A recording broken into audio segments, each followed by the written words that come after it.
Welcome, everybody. This is Bill Lintz here. I'm one of the partners with Jobs for All now, Jobs for Grads now, where we work hard at taking the guesswork out of finding a job. And with that, we have our monthly webinars that we have in addition to our system, obviously. And this is a job seeker webinar.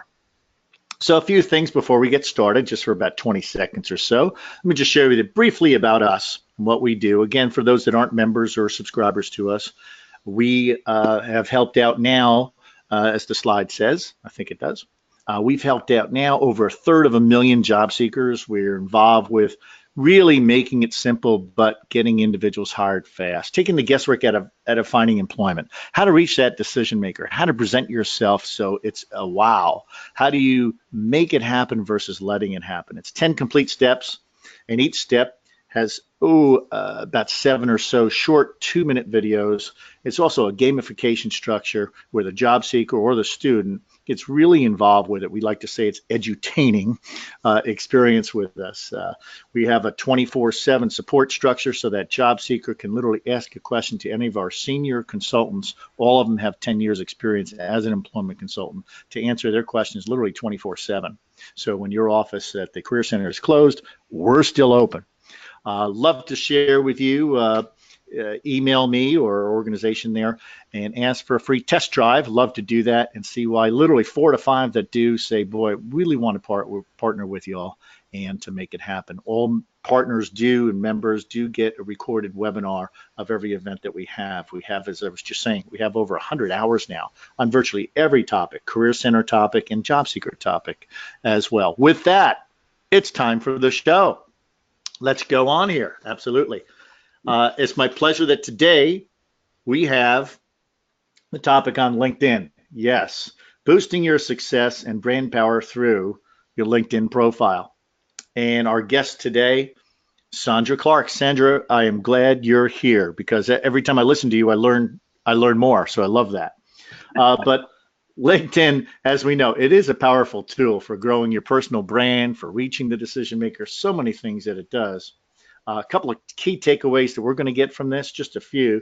What are the components of a good LinkedIn profile that's going to get us noticed? Your headline, what's the best practices for the job search or for career growth? And growing a LinkedIn network and building those relationships that really make a difference.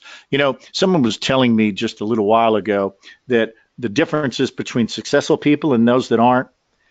Highly successful people know 20 times more individuals than those that aren't. And LinkedIn is a great way to make that happen, to find those people that can really change your life to do that. Sandra Clark, our presenter. Well, she's a trainer, obviously, and a coach specializing in LinkedIn education for individuals that want to create, manage, and enhance their present and support their professional goals and to maximize the visibility and collaborating with other individuals. Sandra, you started your career as a teacher, right? As Yes. a teacher? Yeah, and a theater director, and then you moved into educational administration and working for the University of California system. And you also work with Silicon Valley, is that right? I work in Silicon Valley. Working in Silicon Valley for 25 years, Mhm. uh, and then started your own organization on mentoring and now helping us professionals. Thank you so much. And growing the brand and making it happen. Sandra, with that, thank you so much. Let's go because we have a lot to cover in a short period of time. Thank you so much. Take it away. Okay, thank you, Bill. It's great to join you today and share at least a few tips to get people pointed in the right direction with LinkedIn. There is so much that we're just going to, the tip of the iceberg, but hopefully get people pointed in the right direction. And I like to mention with LinkedIn, it's okay if you don't feel like you know what to do and it feels overwhelming. It's supposed to be easy, but it's not. It's not intuitive. So if you struggle a bit, it's not you. You're not alone. I specialize in what I call social media for the socially reluctant, and there are way more of those people out there than I ever realized. So let's talk about a few things that I like people to be aware of. And one of the things is this number keeps growing. I can't even keep up with it, but well over 500 million users worldwide. That's a Wow. lot of people to connect for opportunities for jobs, for growing your business, whatever you're doing. There's just anybody you could possibly think of, they're out there to connect with on LinkedIn. And then I'm going to mention some of the basic components of a profile. I'm not going to be able to talk about each of these components in detail today on this short webinar. I'll go into deeper information about a few of them, but let me just go over the main components. So a photo, we'll be talking a little bit more about that. Professional headline, also going to be talking more about that. Summary, very important. Job history, critical. Education, yes, you need to have it. Skills do need to be on your profile. They're good for search. They make it easy for us to know what it is you can do. Now, groups are an interesting one. They're not absolutely critical in terms of a complete LinkedIn profile, but these are great for building relationships and showing things that you have in common. So I include that as a basic component. And connections, and I'm going to maybe surprise you about what I say about connections and the number you should have. So here's my magical mystery formula for LinkedIn success. And that is complete. And I will, those basic components I just mentioned are part of what's calling complete. And if you ever have a message pop up on LinkedIn that says you're an expert status or you're an all-star, that means it's complete. Now, don't get too carried away thinking that you've got this great profile. It only means complete. It does not mean quality, so beware. I've had people get caught on that. You need to have your keywords, and if you don't know your keywords, that's a place you need to spend a little bit of time looking at what words are being used on a job notice, for example, that they want, because you need to make sure your profile maps and has those. You need to have a certain number of connections. You need ideally to have activity, and activity is anything that you do on LinkedIn. To be honest, opening up your account counts as activity, but liking, commenting, sharing, interacting with people will make you much more visible on LinkedIn. The algorithm likes activity, so it will tend to show you more. So all of those things together give you maximum visibility and high search engine optimization, SEO ranking. That's within LinkedIn, although it does have implications to Google. So those are kind of the broad, big picture look. Let's dig into a couple of detail things. Something you must have. I'm sorry, I am not going to let you get away without this. You've got to have a profile picture. You know, you are 11 times more likely to have your profile viewed if you have a picture. If you don't have a picture, you're much more likely to be seen as spam. So you've just got to do it. And I have people, no, don't make me. I don't want people to see how old, fat, and ugly I am. Well, you know, get over yourself. You know, we want to just see that warm, genuine, trustworthy smile so that we can interact with you. And I wanted to ask Bill, are there any questions coming in yet? Because I'm happy to Yeah, take I them. do. Actually, yeah. Question here is, what makes a good picture for LinkedIn? Does it have to be professional? Should it be a headshot or what? Okay, well, it absolutely should look professional. It should look like a professional headshot. It doesn't have to, you don't have the budget for it, and you can't get to the photographer to do that. Okay, so long as it looks professional. You can get great photos even with the camera on your phone these days, but you know, you want to have good lighting. You want to look professionally dressed. We're only going to see just the head and shoulders, but in general, you want to look like you. You want to look like you on a good day, not your best day, not your wedding day, not your kid's wedding day, because to be honest, we're never going to see you look like that again. Uh, Right. a man doesn't need a suit and tie in general, unless that's your industry standard, maybe finance, lawyers, people like that. Most of the rest of you, if you were going into an interview, you would wear, for a man, a collared shirt and maybe a sport coat.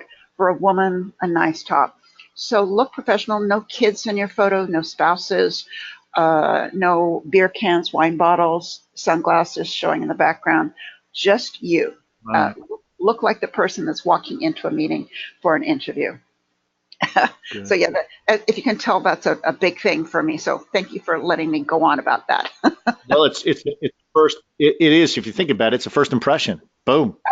Absolutely. When I'm talking Right. to somebody on the phone, I look at their profile picture on LinkedIn, so I feel like I'm really talking to a person.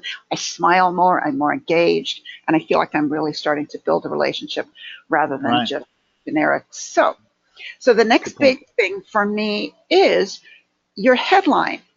The default on LinkedIn when you add a job is to overwrite the headline that appears right under your name with your job title and the name of your company. So mine might say owner at LinkedIn Mentoring. Don't accept that. Don't let them do that to you. You've got 3 to 5 seconds for people to immediately think of who you are, what you do. You've got 120 characters. That's quite a bit of space. Now, my sometimes the tip for people is to not even put your job title and company in the headline at all. But for job seekers, there is reason to at least include the job title of the job that you want, because this helps in the search.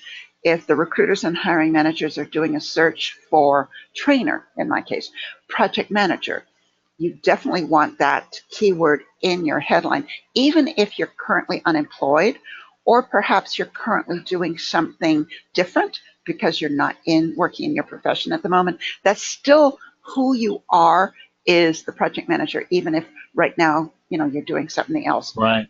Sandra, Yeah. I'm sorry to interrupt you there. Real quick, we do have a quick question here. So is it okay to put looking for new opportunities here? Oh, oh, thank you for asking me. That's a painful one. I personally don't like it in your headline. For me, it does two things. One, it looks too hungry. It looks like we'll work for food. Please hire me. And you don't want to look too hungry. You want to attract people, not beg. Now, there are some cases where you might include it, or maybe you'll include it in your summary, but rather than a generic looking for new opportunities, you might be specific. Looking for a new opportunity as a senior software Java developer. Very specific what it is you're looking for. There's also a hashtag that is sometimes used. Again, I'm not really keen on that being the thing right in your headline. I'd rather see it in your summary. And that's a hashtag ONO, open to new opportunities. So it's a more Right. subtle that shows up in searches, but Great. just not out there. So yeah, I'm not a fan of the generic, especially in the headline. That's not who you are. Who you are is an expert Java developer who happens to be looking for the next best opportunity right now. Boy, that's great. Thank Yeah. you. So thank you for mentioning it. So that brings us to the summary. Summary, there's 2,000 characters there. It appears right below the main contact information at the top of your profile. This is an incredible opportunity to tell people more about who you can be in their company. So your job experience just says what you've done. It's not really saying what you could do or pulling the pieces together. The pieces of my life. I've been a theater director, a teacher. Um, I often will say, well, I used to direct people to look good on stage. Now I make them look good on the stage of LinkedIn. So I could weave my story together. And it's good for keyword searches. So you want to have your keywords in there. And tell me about yourself. It's like your 30-second elevator pitch. Who are you? When you go to an event and somebody says, tell me about yourself. So it's written in first person, not that horrible resume style third person. Sandra Clark is an experienced LinkedIn and trainer and coach. No, please don't do that. First person, introduce yourself. And the big change last year, we used to see your whole summary right at the top. Now we only see the first 3 lines unless you click on see more. And I don't know about you, but in Silicon Valley, it seems like everybody's ADHD and has a very short attention span. Hardly anybody's going to click on see more. Right. So this looks like more than 3 lines, but it actually is my first 3 lines. I just made it bold, bigger font so that you could see it.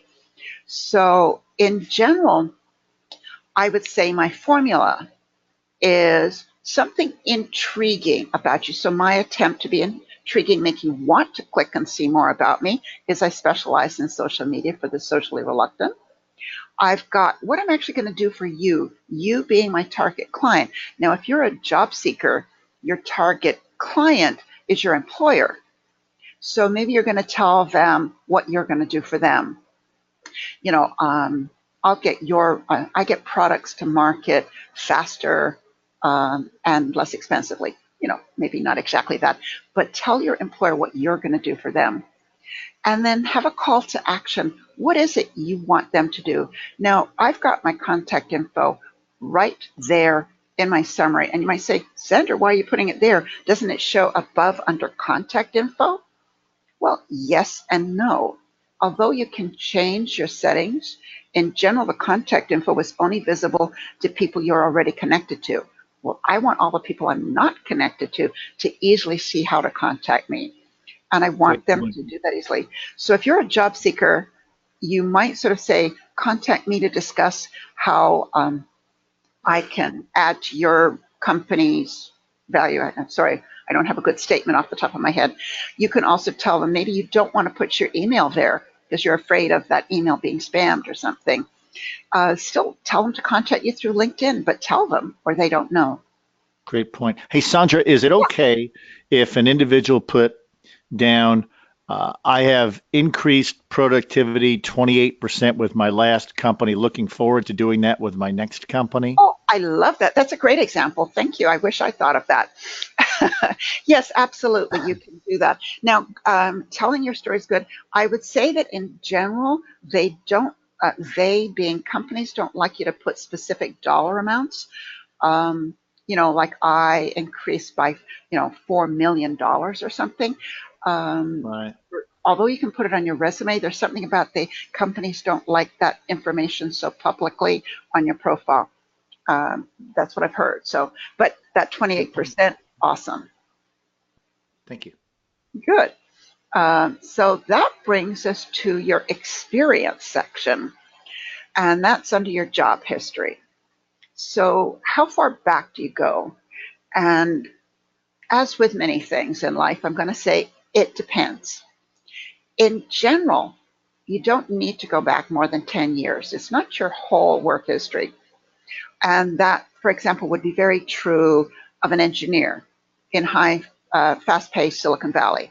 You know, if you were doing Perl programming 20 years ago, we don't care. It's too old. We want to know the last 10 years. However, if you're in finance and you've got 30 years of history with the finance, understanding the ups and downs of the market, that's a value. So for someone in certain professions, you might go back in time. How much to include is again a little tricky. I have heard that recruiters and hiring managers love it if you include everything that's on your resume. Oh, However, mhm. the reason they love it is because they can go and scrape all that data and they don't even need to bother to contact you. They just got it all and they say, nope, not right. Not even going to bother to contact this. So I like to say you want a little bit like the dating app Tinder. You want enough information to get them to swipe right and to ask for your resume that you're then going to be able to customize to them. Very good. So Sandra, little, question real quick here. Um, Person says, I know people don't have to show every job back to the beginning of the work history, but what's another way they can minimize showing just exactly how old they are? oh, great, yeah. Well, that's basically your education, your graduation dates. If you show your graduation date with your bachelor's, we pretty much can do the calculations to figure out how old you are. You don't need to include that. It's a little tricky to make it not show, but basically when you go to put the dates in, you choose the word year instead of the actual year, 1967 or whatever it is.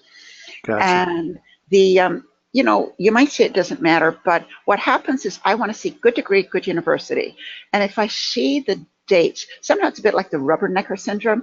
I can't help myself. I start doing calculations. So Right, don't give right. them that chance. Just take it out. Um, Gotcha. Good point. I like to just add rich media if appropriate. Rich media are things like videos. If you've got a video of you doing a presentation, if you've got a picture of you receiving an award, or if you're in a profession where you produce some kind of presentation or something, you can add that to your experience, and people like that. So you certainly can add that. Not appropriate for everybody, but don't be afraid to do so. And if you look at my profile, you'll see some examples of that. So I'm going to move on to connections. The size of your network matters. Uh, so if you've under 100 connections, you're basically only visible to less than 5% of the LinkedIn population. Now, that's still 5% of over 500 million. It's still a lot of people, but it makes it harder to find you and harder for you to find others. So the magic algorithm number is 500, which makes you visible essentially to everybody on LinkedIn. It's But amazing. it's sort of a magic thing, and some years ago, people used to sort of recommend, oh, we'll just get to 500, and then they would sit back and relax. But sorry, I'm not going to let you off the hook like that. I'm going to say that in general, you should have at least 30 connections for every year of your age. Now, usually when I'm doing this presentation live, I look around and I see people madly calculating and looking a little panic stricken. And the reason I use that number is that in general, you meet 30 people professionally a year. So why would you not connect with them on LinkedIn? Huge value in doing so. It's the connection starts a possible conversation. Conversation starts a possible relationship. Relationships lead to business opportunities, to job opportunities. Now, I know you're going to ask me something because you and I had a little I, bit of a debate about this earlier, and that is, should you connect to well, everybody? we've had several people ask this question. It's exactly that. It says, "What's a good number?" Which we talked about, but should I connect with everybody? That's what they're asking. Uh, Right. yeah. So I'm going to say, I don't think it should be everybody. If you connect with everybody, it's called a LinkedIn Open Networker, a Lion. And I don't believe in that. I like to have a meaningful network. So what I say to people is you connect to people you know, people you'd like to know, and people who know people you'd like to know. Now, if you do that, you will then have a network that's rich and meaningful. Just numbers. I mean, I get connection requests all the time from people all over the world wanting to sell to me, wanting to take advantage of connecting to the people in my network. And my network's precious to me. Um, so I don't like to do that. So you'll hear people say, connect to everybody. And in general, I would say connect a little beyond your comfort zone, but not everybody, for me at least. I think that's a great point you bring out, Sandra, because if I'm starting in accounting, say, I think there's what is it, 18 million? I looked it up last week in a seminar I was giving. I think it's like 18 million accountants are Uh-huh. there. So you can certainly, why not connect? 18 million is a lot of people to connect with in your field, right? It's not like there aren't any accountants on this thing, right? There's 18 million, so connect with them. Right. So there are Yeah. certainly lots. And that brings me to the reason that part of the reason I feel of keeping your network meaningful. And that is, who knew? There's LinkedIn etiquette. There's a Miss Uh, Manners for LinkedIn, and her name is Sandra Clark. And I thought of love it. having a little caricature of me one time with kind of me looking like Miss Manners. But the whole thing for me is on LinkedIn, you should be building relationships. So if you go to connect with somebody and you always include a message, a note about why you want to connect, it's like, hi, Sandra, I heard your webinar on Jobs for Us, and I'd like to connect with you on LinkedIn. I now know how we're connected. I'm probably going to be a little more helpful even than I usually am. And I'm going to say, great, delighted to connect. How can I help you? You start a conversation. That conversation again leads to a relationship, and you make yourself stand out rather than that horrible generic. I want to add you to my network on LinkedIn. Well, you know what? I want dessert for dinner every day, but if I do it, I'm not going to lose weight. Please Right. don't take that wasted opportunity. And that was, do you remember I said at the very beginning about being a member of a groups? One of the things is if you're a member of the same group, that shows when you look at their profile and you can see things you have in common and groups and you go, oh, we're both members of women in business. And so you say, oh, great, I see we're both members of women in business. I'd love to connect with you. I'd like to learn more about what you're doing. Now you start a conversation. Who knows where that might lead? Because for me, Yes. it's all about building relationships. So powerful. Please take advantage to do that. And then when somebody says, oh, how are you connected to Joe Smith? Would you introduce me? Rather than saying, heck, I have no clue, I just connected to every random person, you can say, you know what? Joe's a member of Rotary International, an organization I value highly. I'd be happy to introduce you. So we packed a Real lot quick, real, in. Yeah. well, before you get there, I do actually have a question, but before, thank you so much for this, Andrea. But real quick question, because it was on building relationships. Uh-huh. Says, should I connect with recruiters or hiring manager for a job when it shows who they are? And how else can I use my connections when I see a job that I want to apply for? Okay, yeah.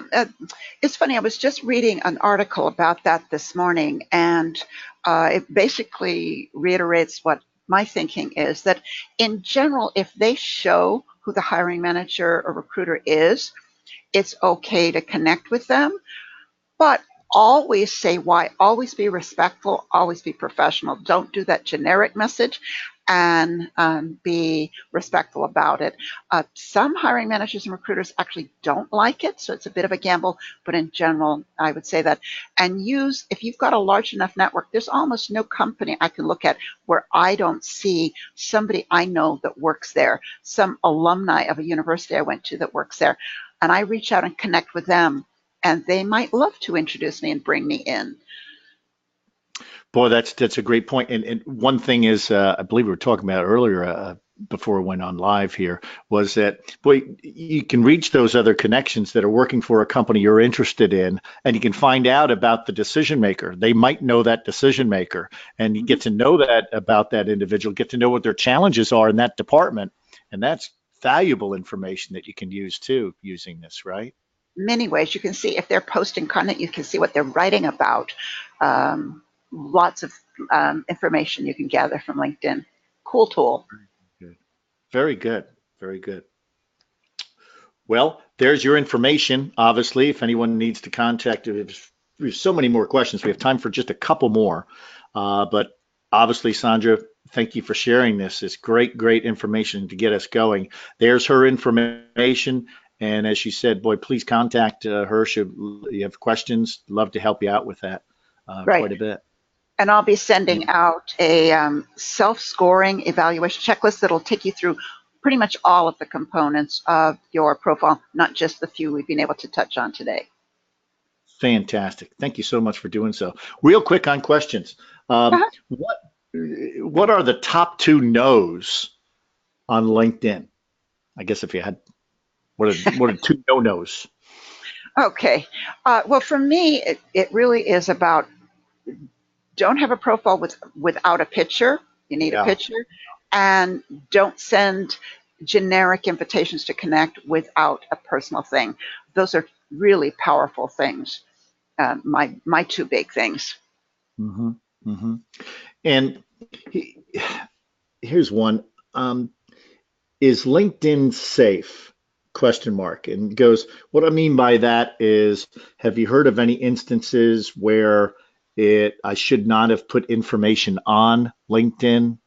I guess what they're meaning is it safe personally? If you let yourself out there, is there anything can go wrong on LinkedIn, or you ever heard of anybody abuses on LinkedIn or like that? Oh, God, like any social media or anything online, yes, there are problems. LinkedIn, I got to have lunch with the head of cybersecurity one day, and they literally fight off tens of thousands of attacks per day. So there are Jeez. things you can do. You can keep your password updated at least every year, if not every 6 months. You can be careful about that. You don't want to put any information on there that your company might not like. You definitely don't want to complain about your company on LinkedIn. You don't want to put anything that's sensitive. Maybe they're about to be acquired or something. You've got to be very careful about that. So you need to be careful. It's the world that we live in nowadays online. It's safer than many other things, but you need to exercise a little bit of caution. Absolutely. Boy, great. Sandra, that's literally all the time we have. We do have more questions, but those individuals, please, again, contact Sandra.